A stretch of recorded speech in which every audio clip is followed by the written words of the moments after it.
Welcome to Stuff You Missed in History Class, a production of iHeartRadio.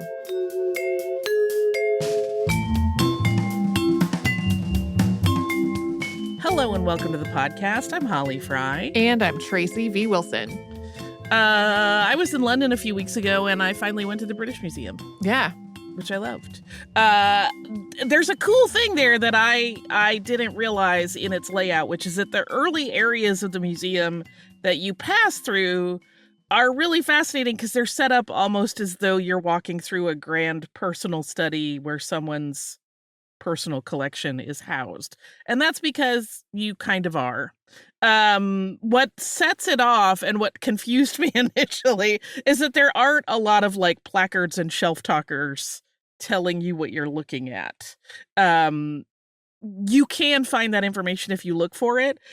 And then you come across the bust of Sir Hans Sloane, and there's lots of signage about him and his legacy. And that's because most of the things you're looking at are things he collected in the 17th and 18th centuries, or replicas of those things. Like, it's kind of purposely made to look like, here is his personal collection. And then there's more. Once you get in through that into the museum proper, you get to see all the cool stuff like the Rosetta Stone and whatnot. But we don't get a whole lot of Hans Sloane education in the U.S. I didn't, that I can recall. I don't think I'd ever heard his name before, honestly.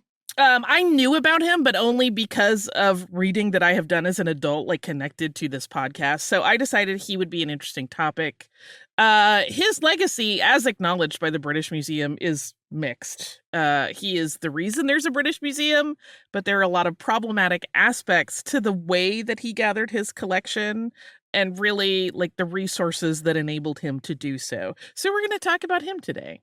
Yeah. I think there are also some problematic aspects to the British Museum more broadly, but that's like way beyond the scope of today. Oh, for sure. We've talked about it multiple times, right? Like our whole episodes on the Elgin Marbles discuss all of those problems at length.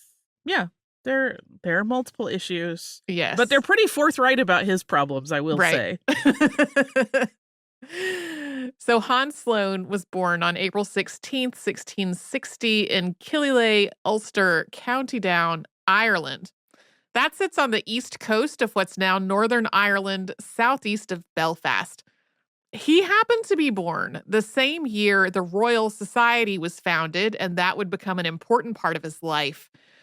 The Sloane family was not wealthy, but they were in a unique position. Hans's parents, Alexander Sloane and Sarah Hicks Sloane, had each moved to Killyleagh from Scotland as servants of the wealthy Protestants who had moved there as part of the plantation of Ulster. We also talked about the plantation of Ulster recently. Alexander and Sarah had met in Ulster and gotten married, and Hans was their seventh and last child, but one of only three who survived childhood. His surviving older brothers, James and William, became a lawyer and a merchant. Because the Sloanes were part of a colony that was established on seized land, there was a degree of privilege, even for those who were working in service to the aristocracy that had been granted that land. Biographer James Delbourgo notes in his book, Collecting the World, quote, he likely enjoyed highly cordial, if not familial, relations with the aristocratic Hamiltons, whose company appears to have lent him an easy sociability around persons of different rank, which was later to become one of the hallmarks of his own extensive social circles. From an early age, plants fascinated Hans, and he also loved exploring and learning about nature in general. He is said to have wandered all over that land that the Hamiltons had been granted. He wrote as an adult that he was, quote, very much pleased with the study of plants and other parts of nature, and that he had observed nature out in the fields in his childhood, as well as when visiting other people who had collected various natural items. He also described, for example, watching peat be dug up to be used as fuel and being very intrigued by all of the root systems that were revealed when that peat was pulled up from the earth. And he also noticed that animal skeletons and sometimes even pieces of gold were entangled in the roots. He, to Tracy's dismay, was a fan of the coin hoard.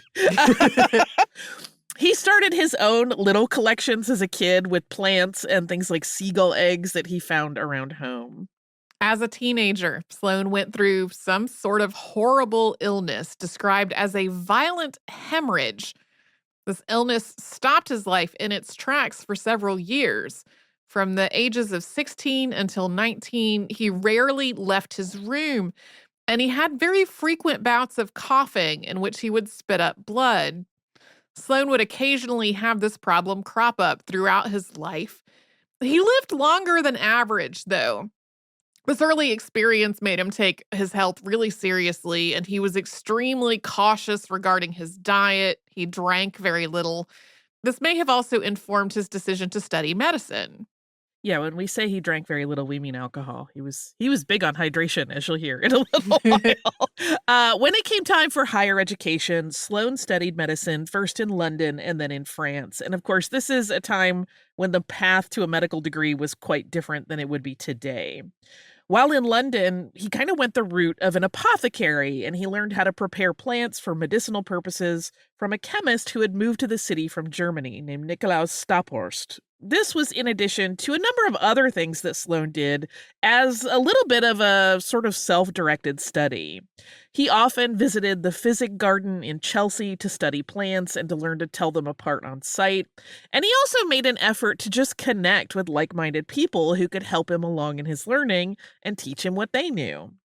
Next, Sloane went to France, where he attended the University of Orange and graduated with his medical degree from there in 1683. He had read the work of a number of notable French scientists and physicians before he went there, and he was able to reach out to some of those authors to further extend his network of colleagues and mentors. One of the men he befriended was botanist Joseph Piton de Tournefort, who is now recognized for laying the foundation of plant classification.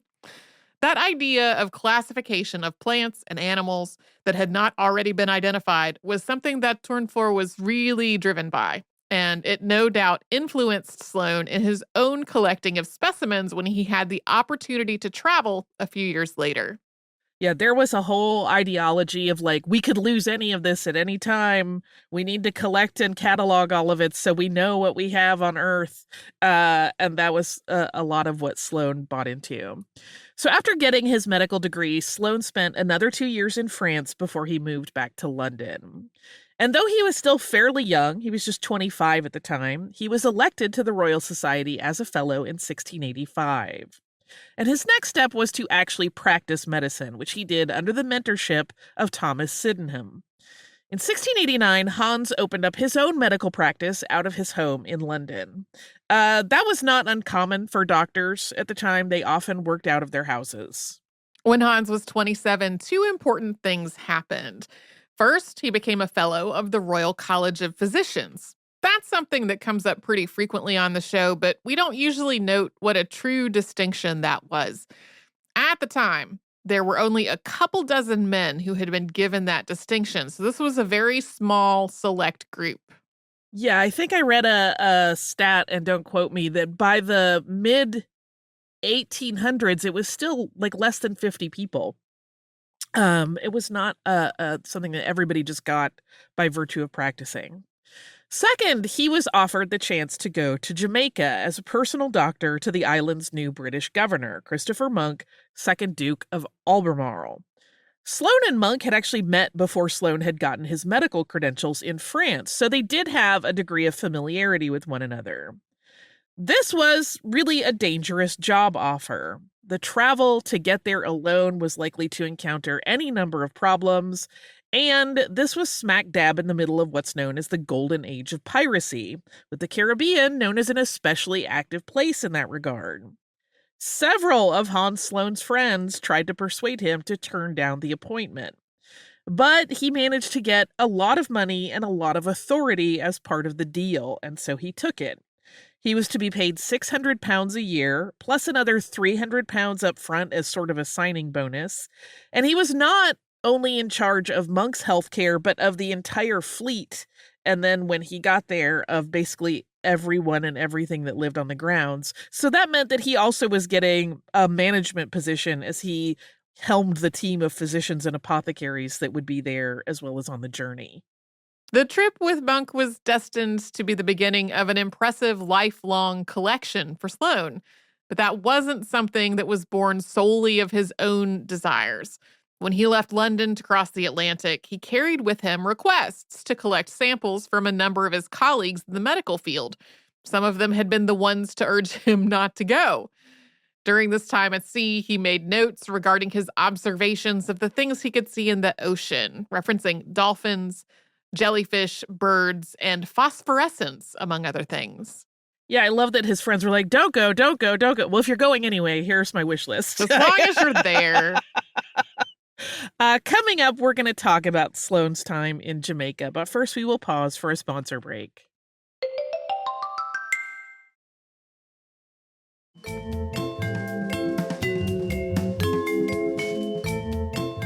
After the 3-month-long voyage it took to get to Jamaica, Sloane was away from London for another 15 months. He didn't only go to Jamaica, he also visited Barbados, St. Kitts, and Nevis, and he made additional stops throughout the Caribbean. And he collected specimens on all of his travels, hundreds of them. Some accounts put the number around 800, but some note that as exclusively the number of plant samples he acquired. And he did also collect various fauna. This was by no means the entirety of the collection he would eventually have, and we will talk more about that in just a bit. Sloane's impression of life in Jamaica was a little bit odd. He thought, for example, that the meat of the turtles there was causing a blood infection in the people who ate it. He noted that people sweated heavily. Medicine in the 17th century was still grappling with a lot of the concepts that are pretty well understood today. By the time Sloane was in Jamaica, for example, scientists had only understood that blood flowed through the body thanks to the pumping of the heart for about 50 years. They understood that humans and most animals require oxygen to breathe. That was a concept less than 30 years old. And there were still plenty of physicians who believed in diagnosing patients based on Galen's system of the 4 humors. Sloane was really ahead of the game in a lot of ways when it came to medical ideology, though. One of the things he advocated for was that everyone drink more water and less alcohol. Doesn't seem as though that was a well-accepted piece of advice. The popular belief at the time was that you needed to drink alcohol to digest food better in hot climates.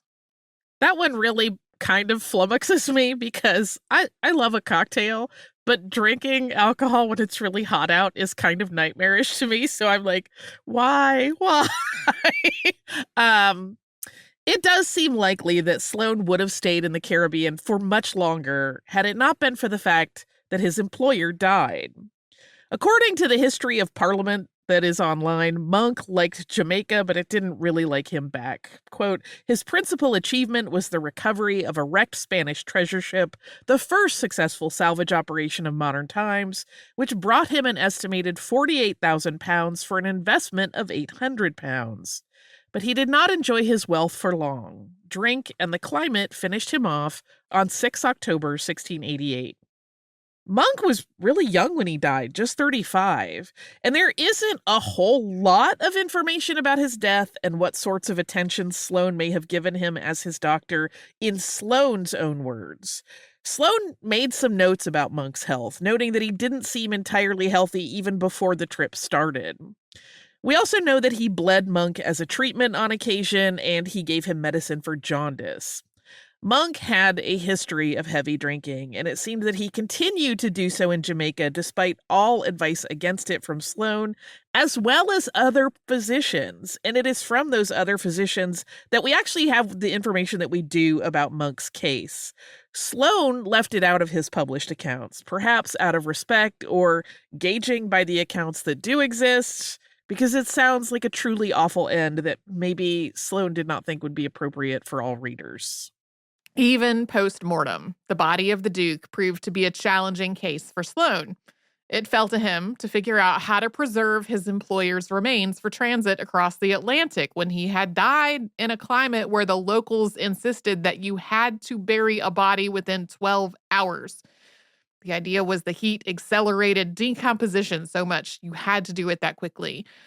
After an extensive preparation that involved removing some organs, filling the body with powder to dry it out, and wrapping it in linen that had been soaked in a mix of resin, wax, and fat, Monk's body was sealed into a coffin, covered with pitch, and shipped back to England for burial. At that time, Sloane's time in the Caribbean came to a close. And during that time in the Caribbean, all of Monk's and Sloane's and other people's activities on Jamaica were, of course, made possible by enslaved labor. The colonization of Jamaica goes all the way back to Columbus when he claimed the island for Spain, even though there were people there already. In the early 1500s, Spain built a settlement on Jamaica and enslaved the indigenous population of the island, the Arawaks. They sometimes go by other names as well. In addition to being worked to death, many Arawaks died as a result of exposure to diseases that were brought by the Spanish. And the high death rate of that indigenous population led the Spanish to start bringing in enslaved people from Africa to the island to fill those losses of the enslaved workforce. In 1655, Britain battled Spain over possession of Jamaica and won, and in 1670, Britain formally took possession of the island. From there, the slave trade that went through Jamaica ramped up considerably. This is a very simplified and quick overview of how we get to the point where Hans Sloane was there. We have an episode, for example, on the Maroon Wars in the archive from 2017 that covers 2 uprisings of the enslaved people of the island against the British colonists who ruled there. There is a lot more history and nuance to all of that, but we just want to make clear what was going on. Additionally, Sloane was actively involved in behaviors as a doctor that exploited the Black enslaved workforce, particularly the women. There are instances in his notes where he prescribes that patients should drink breast milk from enslaved Black women. He also advocated that enslaved women should serve as wet nurses for the families of white colonists. But when it came to treating illnesses in the Black population, which was something that was absolutely part of his job, Sloane's notes indicate that he was less likely to believe them when they described their symptoms than he would his white patients. Overall, his writing about the non-white population is laced throughout with racism and a sense of superiority. It broke my heart reading that because these are problems that persist today in the medical community of listening to Black people and other people of color when they talk about how they don't feel well. And it was going on in the 1600s as well. But the most germane part of this story is that while there is a lot of discussion about Sloane collecting various flora and fauna on Jamaica, in most cases, those samples were procured for him by enslaved people from West Africa. According to the British Museum, most of those people could be traced back to Ghana and Cote d'Ivoire. And that was not only a matter of those people gathering samples at the direction of Sloane. These were people that had a deep understanding and knowledge about the flora of the island, and that heavily informed the direction of the collection. So as we talk about his immense collection and others that belonged to various British collectors that would eventually come into his possession, the work involved in gathering those materials has to be credited to enslaved people. There is also another way in which slavery directly benefited Sloane's collecting that we're going to talk about in just a moment.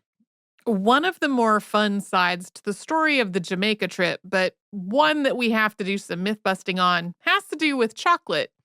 Sloane is said to have discovered, while there, a local beverage made using the cacao plant, but he didn't really care for it. It upset his stomach and it was too bitter.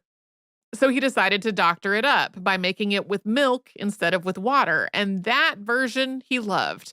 When he got back to London, he started making it there. Sloane touted the health benefits as well as the deliciousness of his drink, and soon it started popping up as an offering at London's apothecaries. And the story goes that Sloane's cacao drink got the attention of a name that will likely be familiar to listeners, and that is the Cadbury Brothers. And from there, it became a retail sensation. But that story isn't really accurate. This story is often held up as the tale of Hans Sloane inventing milk chocolate or hot chocolate or both. But It's a bit more complicated than that. Milk chocolate absolutely already existed. There were even recipes for it available in England well before Sloane's trip. There were also versions of hot chocolate drinks made with milk and cinnamon in Jamaica before he got there. It does seem like he encountered it for the first time when he arrived there, and he might have even believed that he invented it. He definitely prescribed chocolate and milky hot chocolate beverages as a health drink once he was back in London, but he was also not the only physician to do that, nor was he the first. This seems more than anything to be a case where name recognition kind of drives the bus with this whole narrative. Because most people knew his name, that name was used on commercially produced chocolate products in England. And along the line, there was just a mythology that developed of his having invented it. Yeah, the Sloane name has persisted into very modern times as part of the chocolate legacy of England. After returning to London in 1693, Sloane became the secretary of the Royal Society. And in this role, he actually had a fairly significant impact. He restarted the publication of Philosophical Transactions, and he expanded its offerings. He also picked back up with his medical practice. Despite having lost his first very high-profile patient at a pretty early age, Sloane was in demand among the most powerful and important people in Britain. He continued to be the personal physician for the Duke of Albemarle's widow, and he became physician extraordinary to Queen Anne. He actually had quite an impressive collection of patients, which included names like John Locke, Samuel Pepys, and recent frequent mention on the show Robert Walpole, among others. He was also employed as a physician at Christ's Hospital, which was a charity hospital that offered care to London's poor citizens. On May 11th, 1695, Sloane married a woman named Elizabeth Langley Rose. Elizabeth was the widow of Fulk Rose, who was one of the doctors who, along with Sloane, had treated the Duke of Albemarle in Jamaica before his death. In addition to being a doctor, Rose had acquired several estates and plantations in Jamaica. When Rose died in 1694, those passed to Elizabeth, and through Elizabeth, that considerable worth passed to Hans Sloane. And that money enabled him to continue collecting at a rate that would not have been possible with only his income as a physician. He received 1/3 of the profits of the Rose plantations. And this is the second way that slavery enabled his work that we alluded to earlier. Sloane had enough money coming in through Elizabeth's Caribbean properties that he was able to donate the entirety of his salary at the charity hospital back to that organization. He and Elizabeth had 3 children, but only 2, both of them daughters, survived until adulthood. Several years after his trip to Jamaica in 1696, Sloane published a project that he had been working on since he completed his travels, and that was a catalog of his plant collection from abroad. The Latin language catalog was titled Catalogus Plantarum que in Insula Jamaica, and while it was his first book about the work he did while he was there, it was not his last. He compiled a much larger project in 2 volumes titled, in brevity, The Natural History of Jamaica. Natural History of Jamaica, which is also titled A Voyage to the Islands Madeira, Barbados, Nevis, St. Christopher's, and Jamaica, took a long time to complete. His first volume was published in 1707, 11 years after the plant catalog, and it was another 18 years before he published the second volume. There's an event that takes place in 1714 associated with Sloane that's difficult to substantiate, although it does make sense given some of the things that happened after it. So it's often been repeated that as Queen Anne was on her deathbed that year, Sloane cared for her. And while she was ill, there was a Tory move to try to put an exiled Stuart on the throne. And the part of all of this that is alleged to involve Sloane is that he is believed, although there is not hard proof, to have kept Queen Anne alive long enough to get the documentation in place to ensure the Hanoverian succession and the coronation of King George I. King George I also held Sloane as his personal physician, and in 1716, Hans Sloane became a baronet by order of the king. It was extremely unusual for a physician, no matter how well known or respected, to be granted a hereditary title. In fact, it had never happened before this. And one theory is that this was a form of thank you from George I for Sloane's service in securing the Hanover throne. We don't really know that for sure, and we probably never will, but we do know something quite interesting about the time that Sloane served George I. It was while he was the king's physician that Sloane adopted the policy that the entire royal family should receive smallpox inoculations. He had also had his own family inoculated, which was very forward thinking. Edward Jenner's work to find a smallpox vaccine was still decades away, but this is another instance where progressive work came at a human cost. Sloane tested the process on incarcerated men in Newgate Jail before administering inoculations to the royal family. After suffering a stroke in June of 1727, George I died, and he was succeeded by his son, George II, who, like the previous two monarchs, kept Hans Sloane on as a royal physician. 8 years before George II's ascension in 1719, the Royal College of Physicians elected Hans Sloane its president, and he held that post for the next 16 years. During his time as president of the Royal College of Physicians, Sloane also served as president of the Royal Society. He gained that position in 1727, and he served in that role for 14 years. So for 8 years, he was helming both of those societies at the same time. Kind of makes him like the grand poobah of all things science in London. He ended his presidency with the Royal Society in 1741 when he retired from his work. But though he wasn't in active practice or holding office with any professional societies, Sloane was not idle in his retirement. Throughout his career in medicine, Sloane had been particularly interested in eye health. In 1745, he published Account of a Medicine for Soreness, Weakness, and Other Distempers of the Eyes. We're going to take a break here to hear from the sponsors who keep Stuff You Missed in History class going. And when we come back, we're actually going to backtrack on the timeline just a little bit to focus on Sir Hans Sloane's collection of specimens and their fate.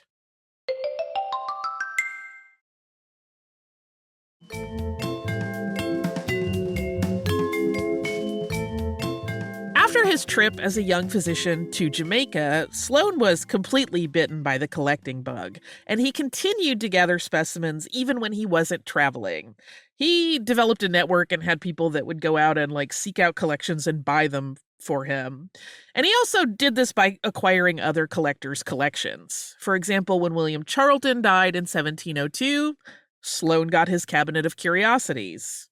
Charlton, whose name had been Corton before he changed it, was from a very wealthy family that had made a fortune in the Caribbean starting in the 1620s. So another example of a collection that clearly was built on the back of enslaved labor. Charlton was a member of Sloane's social circle, as was apothecary James Petiver, who had also assembled an impressive collection, which Sloane got when Petiver died in 1718. His collection became so enormous that his house at number 3 Bloomsbury, where he and Elizabeth had moved in 1700, was bursting.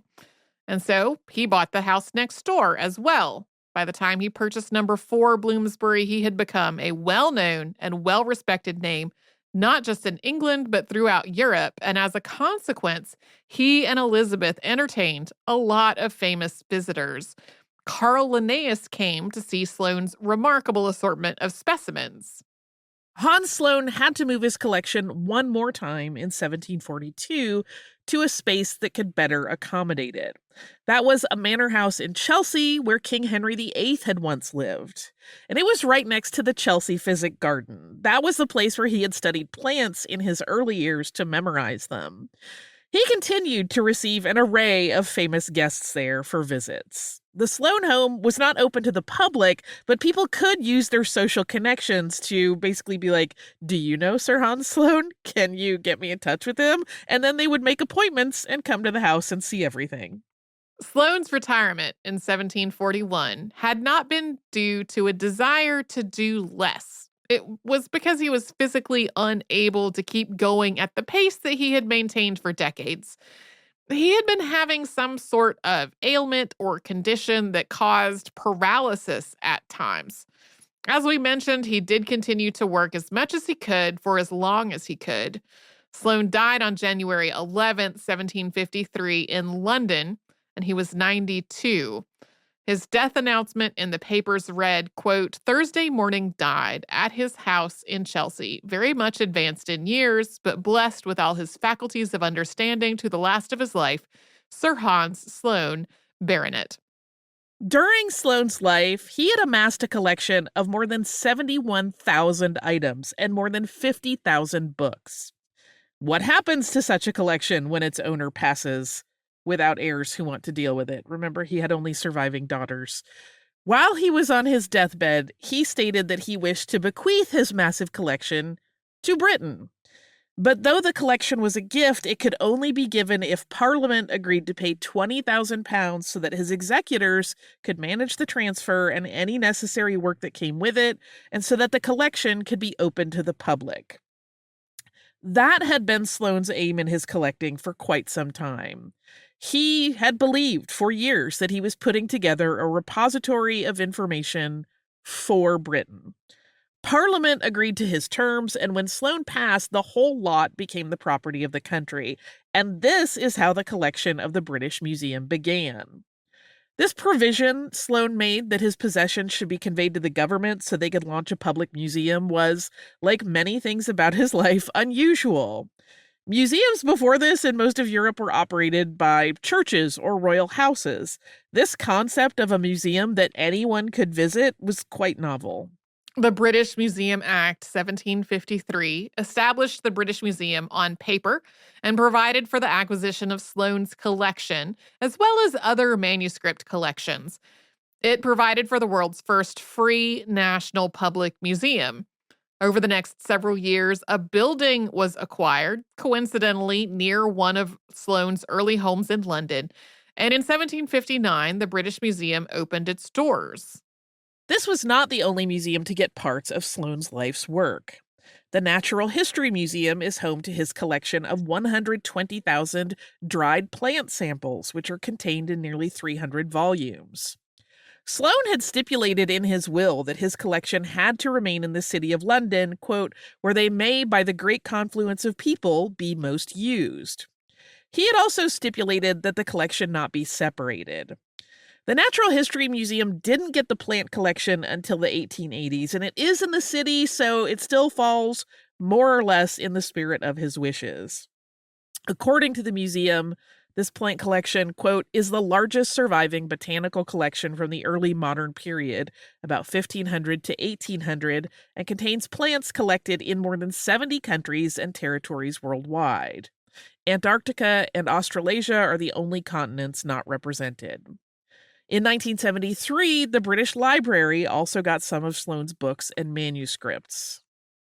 And while there have been a lot of efforts made at conservation and specially built spaces to house the collection in its various homes, there have been some pieces lost over the years, particularly some of his preserved small animal specimens like lizards and birds. Some of those have not survived. Some did not even survive when he was alive. There are stories of his friends dropping stuff or like putting their drinks on top of manuscripts and really getting him quite angry. Everything he ever collected was not there when he passed. Today, there is a statue of Sir Hans Sloane in the Chelsea Physic Garden. A statue was first dedicated to him there in the years immediately following his death. Then in 2002, Queen Elizabeth II unveiled a copy of the statue in Sloane's hometown of Killyleagh. And in 2014, the Physic Garden got a new version of the Sloane statue after the first one had become quite brittle and was breaking down. Sir Hans Sloane. Mm-hmm. I have feelings. I have listener mail from our listener, Sarah. Great. and I'm reading this too late to fix the thing that she says we should fix. Sarah writes, "Hey, Holly and Tracy, just to start, I love your podcast and I've been listening for years. I've learned so much while enjoying myself. Thank you. I wanted to give you a heads up about your use of the term British Isles in your recent episode, as I know you are both sensitive to the correct terms to use. While I know it is used as a geographical term, it is controversial as it implies ownership of the entire island of Ireland by the United Kingdom. The Irish government does not recognize the term and discourages its use. Irish people generally prefer to just say Ireland and Britain. I think it's important to use terms that are acceptable to both British and Irish people. Thanks. I don't have a pet myself, allergies, but I attach a pet tax. My brother's King Charles Liz, who is just the best dog ever. Best regards, Sarah." This is one of those things where I asked an Irish person, but they were Irish American, and they were like, "I think that's cool." So my apologies. I feel like we had a conversation about this on the show sometime very long ago, because I tend to default more to saying Britain and Ireland when we're recording stuff. But I have also heard people that live in the other islands that are also part of Britain feeling excluded by that language. So it's one of those things where I have felt like there's not one perfect term that works the best. Yes. So, as you are correct, we never want to make anybody feel excluded or offended, but it is a little bit of tricky footing to actually find something that makes everybody feel included and acknowledged. So I surely apologize to anybody who did feel of course excluded or hurt in some way by that. Yeah.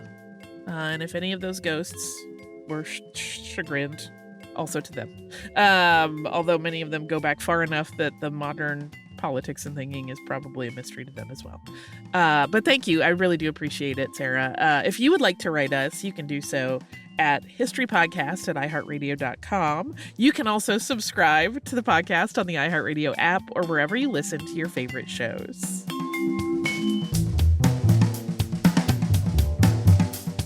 Stuff You Missed in History Class is a production of iHeartRadio. For more podcasts from iHeartRadio, visit the iHeartRadio app, Apple Podcasts, or wherever you listen to your favorite shows.